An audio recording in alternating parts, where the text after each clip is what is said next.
जय हिंद। नमस्कार साथियों, आप सभी लोगों का मोस्ट वेलकम है आज के इस नए क्लास में। साथियों, आज के इस क्लास में हम सभी लोग पढ़ने वाले हैं एसएससी एमटीएस के एग्ज़ाम के लिए मोस्ट इम्पॉर्टेंट प्रीवियस ईयर के क्वेश्चन को, जो कि साथियों आपके एसएससी एमटीएस के एग्ज़ाम के लिए काफ़ी इम्पोर्टेंट है। तो आप सभी लोग इस क्लास को बिल्कुल अच्छी तरीके से लास्ट तक देखिएगा और इस क्लास में दिए जाने वाले सभी प्रश्न को साथियों आप अच्छी तरीके से ज़रूर याद कर लीजिएगा, जिससे कि आप अपने एग्जाम में सभी क्वेश्चन को आसानी तरीके से बना पाएंगे। तो चलिए साथियों, क्लास को स्टार्ट करते हैं।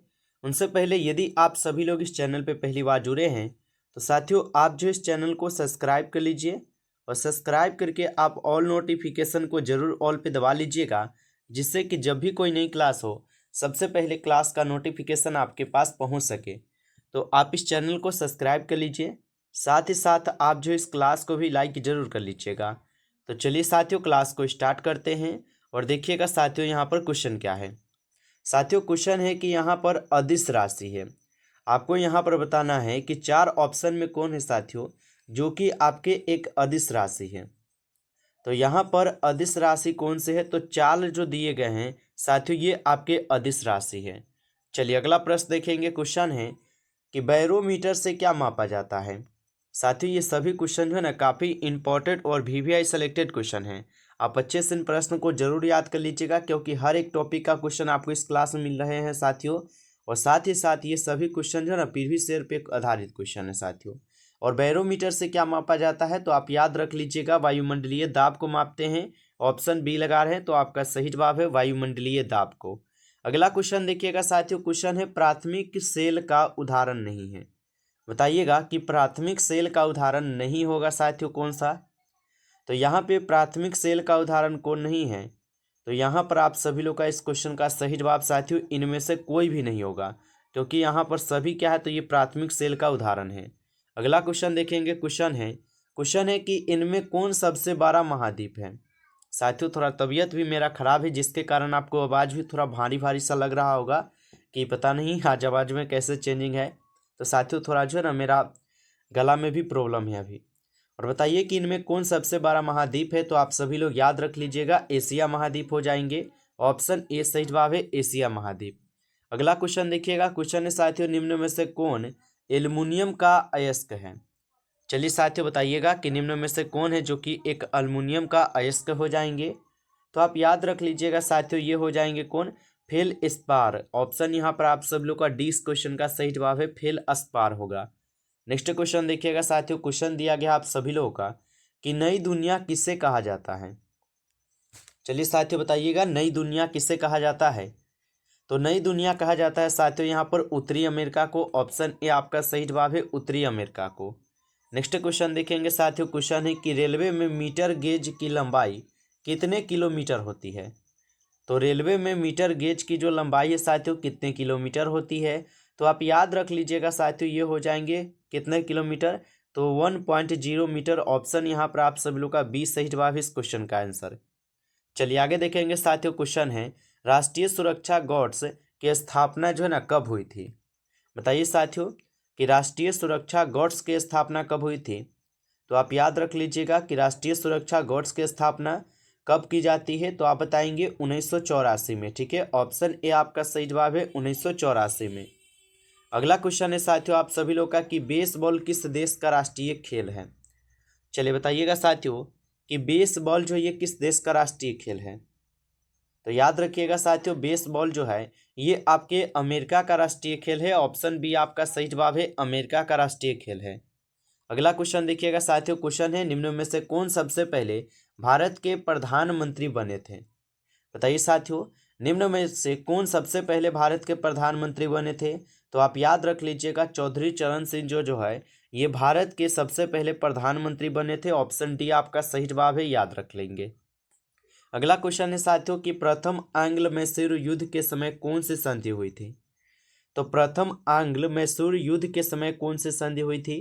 तो साथियों आप याद रख लीजिएगा प्रथम आंग्ल मैसूर युद्ध के समय जो है यहाँ पे मद्रास की संधि होती है। तो साथियों आप सभी लोग का ऑप्शन सी जो है यहाँ पर आप सभी लोग का सही जवाब दिए गए हैं, मद्रास की संधि होती है। आप इसको अच्छे से याद रखिएगा। चलिए अगला प्रश्न आता है आपका कि कोलोन यानी जर्मनी, तो कोलोन किस नदी के तट पर बसा है? चलिए साथियों बताइए, कोलोन जो है ये किस नदी के तट पर बसा है? तो कोलोन बसा हुआ है राइन नदी के तट पर। ऑप्शन आपका 20 सही जवाब है साथियों, राइन नदी।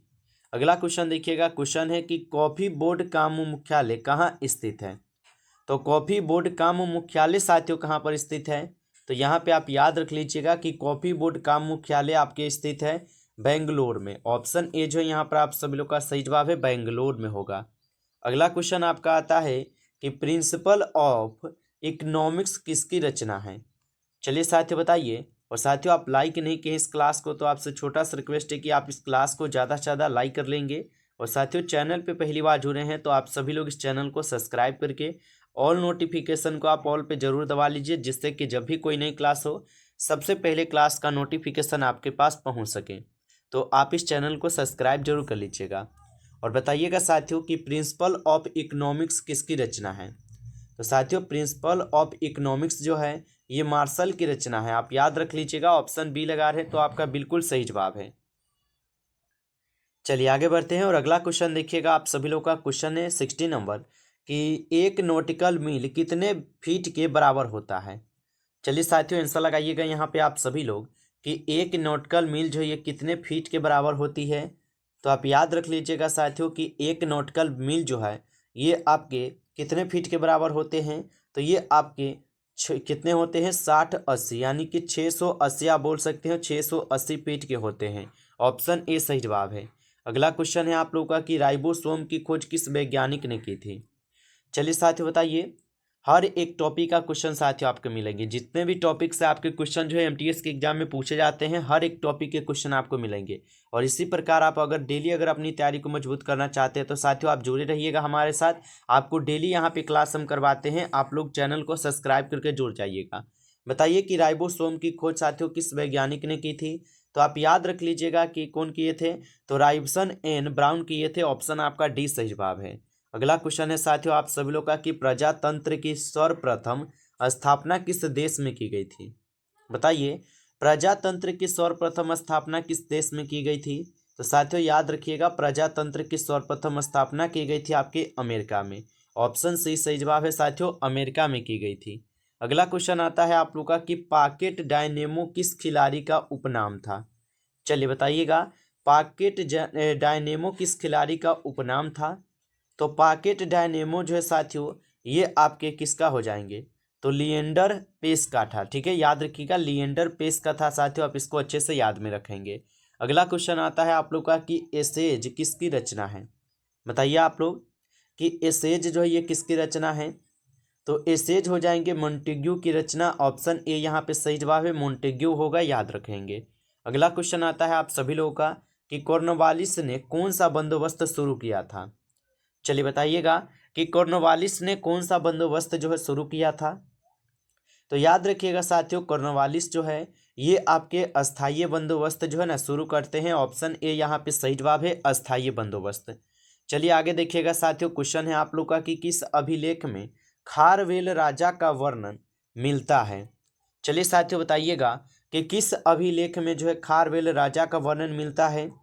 तो आप याद रखिएगा साथियों, ये हांती गुफा अभिलेख में मिलते हैं ना। ऑप्शन आपका यहाँ पे डी जो है इस क्वेश्चन का सही जवाब होगा, हांती गुफा में। चलिए आगे देखेंगे साथियों, क्वेश्चन है आपका कि किशोर सागर किस राज्य में स्थित पर्यटक स्थल है? तो किशोर सागर किस राज्य में स्थित पर्यटक स्थल है साथियों?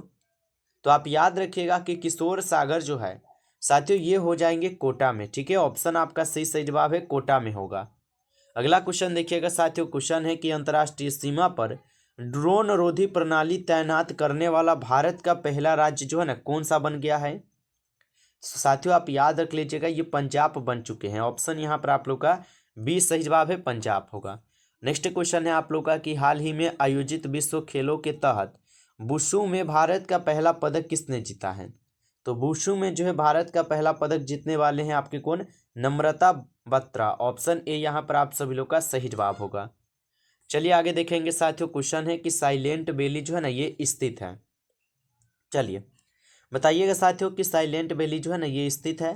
तो साइलेंट वैली साथियों स्थित है केरल में। ठीक है, ऑप्शन आपका बी सही जवाब है, केरल में स्थित है साइलेंट वैली। आप इसको अच्छे से याद में रखेंगे। अगला क्वेश्चन आपका आता है, क्वेश्चन है कि कामाख्या मंदिर जो है ये किस राज्य का महत्वपूर्ण पर्यटन स्थल है। बताइए साथियों, कामाख्या मंदिर किस राज्य का महत्वपूर्ण पर्यटन स्थल है। तो आप याद रख लीजिएगा साथियों, ये असम के हो जाएंगे। ठीक है, ऑप्शन यहाँ पर आप सभी लोग का बी सही जवाब है, असम का होगा। अगला प्रश्न देखिएगा साथियों, क्वेश्चन है कि भारत का सबसे बड़ा राज्य कौन सा है। चलिए साथियों बताएंगे कि भारत का सबसे बड़ा राज्य कौन सा है। तो भारत का सबसे बड़ा राज्य साथियों राजस्थान है, क्षेत्रफल के अनुसार। ठीक है, याद रखेंगे क्षेत्रफल के अनुसार राजस्थान है। अगर आपसे छोटा भी पूछे क्षेत्रफल में तो गोवा भी याद रखिएगा, गोवा जो है ये सबसे छोटा राज्य है और राजस्थान सबसे बड़ा राज्य है क्षेत्रफल के अनुसार। नेक्स्ट प्रश्न साथियों, भारत की सिलिकॉन वैली निम्नलिखित में से किस शहर में है। बताइएगा साथियों कि भारत की सिलिकॉन वैली निम्नलिखित में से किस शहर में है। तो भारत की जो सिलिकॉन वैली है साथियों ये भारत के आपके बेंगलोर शहर में है। ऑप्शन यहाँ पर आपका 20 सही जवाब है, बेंगलोर शहर। अगला क्वेश्चन आपका आता है साथियों कि निम्नलिखित में से कौन भारत के लेक डिस्ट्रिक्ट के रूप में जो है जाना जाता है। तो निम्नलिखित में से कौन भारत के लेक डिस्ट्रिक्ट के रूप में जाना जाता है। तो साथियों आप याद रख लेंगे, यहाँ पे इस क्वेश्चन का आपका सही जवाब ऑप्शन ए हो जाएगा, नैनीताल। ऑप्शन ए यहाँ पे सही जवाब है, नैनीताल, आप याद रखेंगे। अगला क्वेश्चन आता है, भारत की निम्न नदियों में से कौन सी डेल्टा नहीं बनाती है। चलिए बताइए कि भारत की निम्न नदियों में से कौन सी डेल्टा नहीं बनाती है। तो साथियों याद रखेंगे आप सभी लोग, ताप्ती जो है ना ये डेल्टा नहीं बनाती है। ऑप्शन आपका डी सही जवाब है साथियों, ताप्ती होगा। अगला क्वेश्चन देखेंगे, क्वेश्चन है साथियों आप लोग का कि सूरत किस नदी के किनारे स्थित है। चलिए आंसर लगाइएगा, सूरत किस नदी के किनारे स्थित हो जाएंगे। तो साथियों सूरत जो है ये आपके ताप्ती नदी के किनारे है, आप इसको अच्छे से याद रखेंगे, ताप्ती नदी के किनारे है। अगला क्वेश्चन देखिएगा साथियों, क्वेश्चन है गुवाहाटी किस नदी के किनारे स्थित है। चलिए बताइए साथियों, गुवाहाटी किस नदी के किनारे स्थित है। तो गुवाहाटी साथियों ये आपके स्थित है ब्रह्मपुत्र नदी के किनारे। ऑप्शन आपका 20 क्वेश्चन का सही जवाब है ब्रह्मपुत्र नदी। आगे देखेंगे साथियों, क्वेश्चन है कि बांधवगढ़ राष्ट्रीय उद्यान जो है ये किस राज्य में स्थित है। तो बांधवगढ़ राष्ट्रीय उद्यान किस राज्य में स्थित है। तो साथियों मध्य प्रदेश में है। ऑप्शन यहाँ पर आप लोग का 20 सही जवाब है, मध्य प्रदेश में। नमस्कार साथियों, इस क्लास में टॉप आपके 35 क्वेश्चन थे जो कि काफ़ी इंपॉर्टेंट और सेलेक्टेड क्वेश्चन थे। ये सभी क्वेश्चन आपके एग्जाम के लिए। साथियों यदि आपको ये क्लास अच्छा लगा हो तो आप जो इस क्लास को ज़्यादा से ज़्यादा लाइक कर लीजिएगा, और चैनल पे पहली बार साथियों जुड़े हैं तो आप इस चैनल को भी सब्सक्राइब कर लीजिए, और सब्सक्राइब करके आप ऑल नोटिफिकेशन को जरूर ऑल पे दबा लीजिए, जिससे कि जब भी कोई नई क्लास हो सबसे पहले क्लास का नोटिफिकेशन आपके पास पहुँच सके। तो साथियों आप इस चैनल को जरूर सब्सक्राइब कर लीजिएगा। चलिए फिर मिलते हैं आपसे एक नई टॉपिक के साथ नेक्स्ट क्लास में। तब तक के लिए जय हिंद, जय भारत।